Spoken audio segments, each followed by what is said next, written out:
No one was supposed to go near the Waterhouse. That's what we were told growing up. The adults never explained it clearly. They would lower their voices, exchange looks, and change the subject whenever its name came up. The house stood at the edge of town, swallowed by trees and shadow, as if the forest itself was trying to keep it hidden from view. Years before we were born, a man had lived there alone. Some said he snapped. Others claimed he was always unstable. What everyone agreed on was this: someone died inside that house. Maybe more than one person. There were rumors of buried bodies, sealed rooms, and blood that soaked into the wood so deeply it could never be cleaned. The police investigated. They removed what they could find, but the house was never sold again. No family moved in. No renovation crew stayed long. Contractors quit halfway through repairs. Tools would go missing. Windows would crack overnight. Eventually, the town stopped trying. The Waterhouse remained, empty, watching. When we were kids, fear didn't feel real. It felt like a challenge. The older cousins dared us to walk the dirt path behind the trees where the house stood. We didn't plan to touch it, just to see it up close, just enough to prove we weren't scared of stories whispered by adults who refused to explain themselves. It was late summer. The sky bruised purple and orange as the sun dropped. Crickets screamed in the tall grass. The air felt heavy, not humid, just dense. The closer we got, the quieter everything became. Even the wind seemed to thin out, like sound itself didn't want to linger near that place. At first glance, it looked smaller than I expected. Peeling paint, broken shutters, a sagging porch. But the windows felt wrong. They didn't reflect the fading light. They absorbed it. The glass looked almost black, even with the sky still glowing behind us. It felt less like a house and more like an opening. One of us threw a rock toward the porch. It struck wood with a hollow crack that echoed longer than it should have. The sound didn't fade naturally, it dragged. Then came the smell. Not mold, not rot. Something metallic, thick, like old pennies pressed under your tongue. It didn't belong in open air. Mark stepped forward before anyone could stop him. He was older, braver, or maybe just too proud to back down. He said it was probably a raccoon or a stray dog living inside. He placed his foot on the first porch step. The wood groaned under his weight. Then came another sound from inside. It wasn't loud. It wasn't aggressive. Just a shift. Slow. Controlled.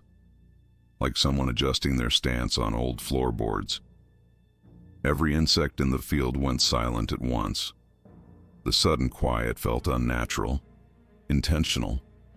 Mark hesitated for half a second. Then he climbed the rest of the steps. He reached the top of the porch and leaned toward a broken window. We watched him freeze, completely still. His shoulders locked. His breathing stopped. 3 seconds passed, maybe 4. His hand slowly dropped from the frame. He stepped back once, twice. Then he ran. Not joking, not laughing, running. We didn't wait to see what he saw. We ran too. Through weeds and dirt, branches slicing our arms. I remember hearing the porch creak again behind us. Not chasing, not rushing, just shifting. As if whatever stood inside had walked forward and stopped at the edge. We didn't speak until we reached the road.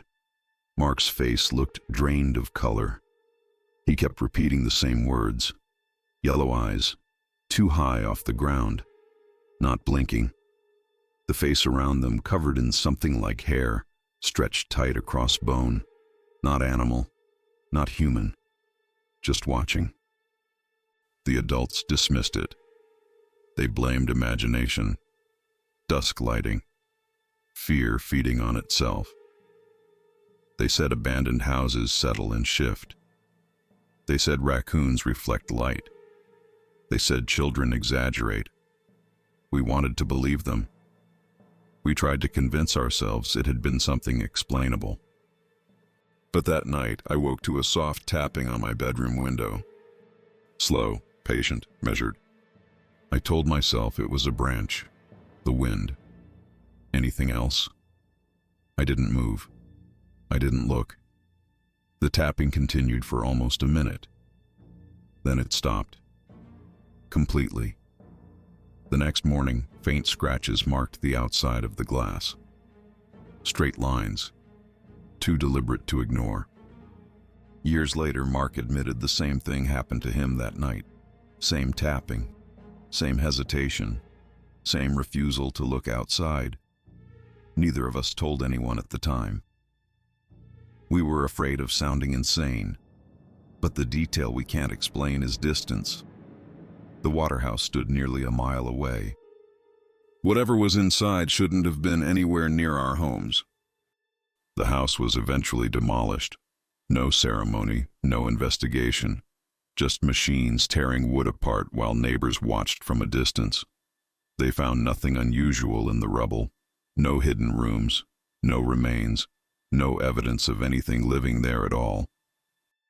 But sometimes I think about the way those windows swallowed light, about the way the field went silent before Mark looked inside, and I've started to understand something that still unsettles me more than the memory of those eyes. We weren't testing the house. The house was testing us. When Mark leaned toward that window, he didn't interrupt something. He acknowledged it. If something stood inside that darkness, perfectly still, perfectly aware of children approaching its porch, then it wasn't hiding. It was observing. Maybe the Waterhouse wasn't abandoned. Maybe it was just the place where it preferred to be seen. And maybe it followed us home.